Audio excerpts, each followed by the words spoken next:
பட்டு புடவைகளுக்கெல்லாம் நீங்க என்னென்ன ஃபெசிலிட்டிஸ் பண்ணி கொடுக்குறீங்கன்னு மக்களுக்கு சொல்லுங்க.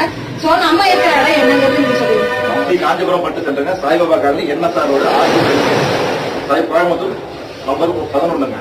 பழைய பட்டு புடவை நம்ம வாங்கிட்டு இருக்கோம். குறைஞ்சது ஒரு 15 வருஷமா இதே தொழிலே இருக்குங்க. நல்ல ரேட்டு கொடுத்து கஸ்டமருக்கு எல்லாம் வாங்கி கொடுத்துருக்கோம். கண்டிப்பா சார். 15 வருஷமா இருக்கு. 15 வருஷமா இதே தொழில தான் மேடம் இருக்குங்க. 15 வருஷமா இருக்கிறாரு. அப்போ நம்மளுக்கு உண்மையிலுமே வாட்ஸ்அப் மூலியமா கூட நம்ம வாட்ஸ்அப் மூலியமாவே நம்ம அமௌண்ட் ஆன்லைன் மூலியமா கூட உங்க கலை கிழிஞ்சு சாரி நீங்க வீடியோ எடுத்து நீங்க அனுப்பிச்சு விட்டீங்கன்னா உங்களுக்கு என்ன ரேட்டுங்கிறது அதுலயே சொல்லிருவாரு. ஏன்னா பார்த்தாவே தெரிஞ்சிருக்கு. பார்த்தாவே தெரியும். வாட்ஸ்அப்ல நம்ம உங்களுக்கு ரேட்டு கொடுத்துருவோம் மேடம். ஜரிகை ஒரிஜினல் வந்து அதிக ரேட்டுக்கு எடுத்துக்கோங்க மேடம். மெயினா வெள்ளி தெருக்கு தான் மெயினா வாங்குவோம் மேடம். ஜரிகை பாத்தீங்கன்னா வச்சுக்கோங்களேன், இந்த பட்டு புடவை நீங்க கொண்டு வந்து பாக்கணும்னா நம்ம டீடைலா பார்க்கலாமாங்க சார்? பழைய பட்டு புடவை எல்லாம் வாங்கிட்டு இருக்கோம் மேடம். இதெல்லாம் பாத்தீங்கன்னா ஜரிகை உள்ள பட்டு புடவை மேடம். ஆமாங்க. இதெல்லாம் பாத்தீங்கன்னா குறைஞ்சது ஒரு 15 வருஷம் 20 வருஷத்துக்கு முன்னாடி எடுத்த புடவைங்க. 20 வருஷத்துக்கு முன்னாடி எடுத்து புடவை. ஆமாங்க. ஓகேங்க. இதெல்லாம் இந்த ஜரிகை புடவை எல்லாத்தையும்